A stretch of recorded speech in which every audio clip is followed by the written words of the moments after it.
नमस्कार, मैं सोनिया सिंह और स्वागत करती हूँ आपके अपने चैनल बीट द कंपटीशन पे। तो आपके एग्जामिनेशन में अगर आज से हम देखें तो कुल मिलाकर के 9 से 10 दिन का समय ही मात्र बचा हुआ है। ऐसे में एक जो ज़रूरी सवाल मैं यहाँ पर एड्रेस करूँगी वो है आपके सिलेबस वाले पार्ट को लेकर के, है ना?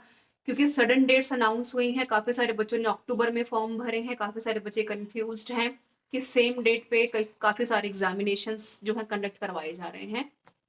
ऐसे में तैयारी का प्रभावित होना कहीं न कहीं एक ज़ाहिर-सी बात है, उसमें कोई दो राय नहीं है कि कैंडिडेट्स की जो मानसिकता है, उनका प्रिपरेशन थोड़ी-सी इम्पैक्ट होती है, जब एग्ज़ामिनेशन में काफ़ी हौच-पौच हो और अब जब हम कंप्लीटली प्रिपेयर ना हों। ऐसे में एक चीज़ जो बच्चे मिस कर जाते हैं, वो है सिलेबस वाला पार्ट। यानी आपका जो सिलेबस है, जो आपके हाथ में ऑफ़िशियली आपके पास आया हुआ है, उसको आप कितना चेक आउट कर पा रहे हैं। आज भी लाइव सेशन में काफ़ी सारे बच्चों का सवाल था कि मैम आईसीटी के लिए कौन-सा किताब पढ़ें, टीचिंग एप्टीट्यूड के लिए कौन-सी किताब पढ़ें, क्या ये वाली चीज़ सही है या फिर थ्योरी कहाँ से कवर करें? तो देखिए थोड़ी-सी प्रैक्टिकल अगर चीज़ों के बारे में बात करें तो यदि 8 से 9 दिन पहले भी यदि आप किताबों को पढ़ने के बारे में सोच रहे हैं, तो थोड़ा-सा अपनी तैयारी को चेक इट आउट करें कि आप कहाँ पर सही जो है रास्ते पर तैयारी कर रहे हैं कि नहीं कर रहे हैं, जो काफ़ी ज़रूरी है। सिलेबस को बार-बार देखिए, रोज़ देखिए, दिन में कम से कम 2-3 बार देखिए कि सिलेबस के साथ आपकी किताबें, आपके नोट्स, आपके पीवाईक्यू स्ट्रिक्ट हैं कि नहीं हैं, है ना? क्योंकि जल्दबाज़ी में कई बार ऐसा होता है कि हमारे दिमाग में कुछ चीज़ें जो हैं हमेशा फिक्स रहती है कि भई टीचिंग एप्टीट्यूड के लिए तो हम यही किताब पढ़ेंगे, चाहे उसमें एनईपी दिया हो, चाहे उसमें वहाँ पर एक्सपीरियंशियल स्टडीज़ या फिर केस स्टडीज़ दिया हो, चाहे नहीं दिया हो, है ना? तो ब्लाइंडली नहीं पढ़ना है, आपको डिफरेंशिएट करना पड़ेगा कि जिस किताब को आप पढ़ रहे हैं, उसमें आईसीटी बेस्ड चीज़ें दी हुई हैं कि कंप्यूटर बेस्ड चीज़ें दी हुई हैं।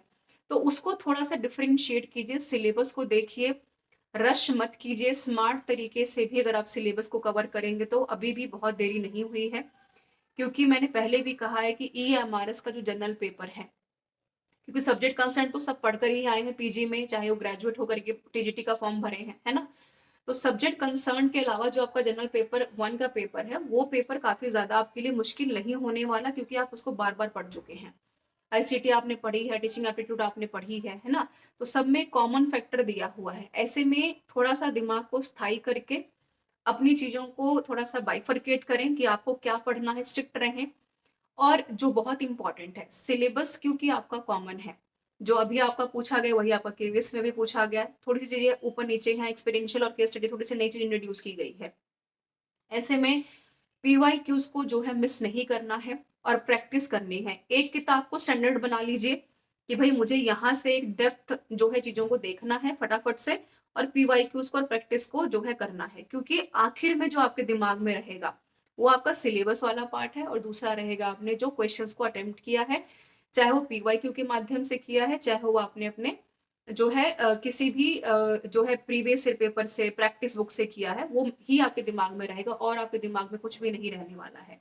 क्योंकि ध्यान में रखिए कि सिलेबस आपका बहुत ज़्यादा है ना? 6 महीने का सिलेबस अगर कायदे से देखा जाए, वैसे में क्विक सम अप करने के लिए स्मार्ट स्ट्रैटेजी को अपनाना बहुत इंपॉर्टेंट है। सिलेबस के साथ स्ट्रिक्ट रहें, भागिए मत, कम पढ़िए, बार-बार पढ़िए क्योंकि हम नहीं जानते कि मेरिट कितनी जाएगी, कट ऑफ कितना जाएगा।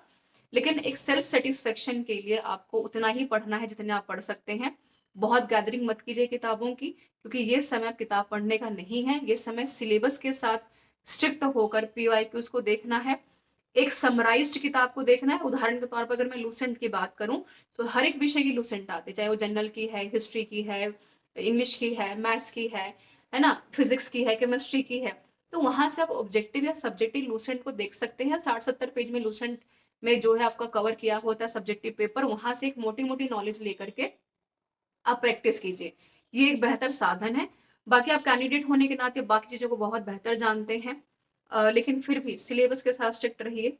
B smart everyone and be confident. अभी भी देर नहीं हुई है। 9 से 10 दिन बहुत होते हैं। यदि आप सही तरीके से तैयारी कर रहे हैं, तो सिलेक्शन आपका पक्का होने वाला है। Thank you so much for being with me everyone.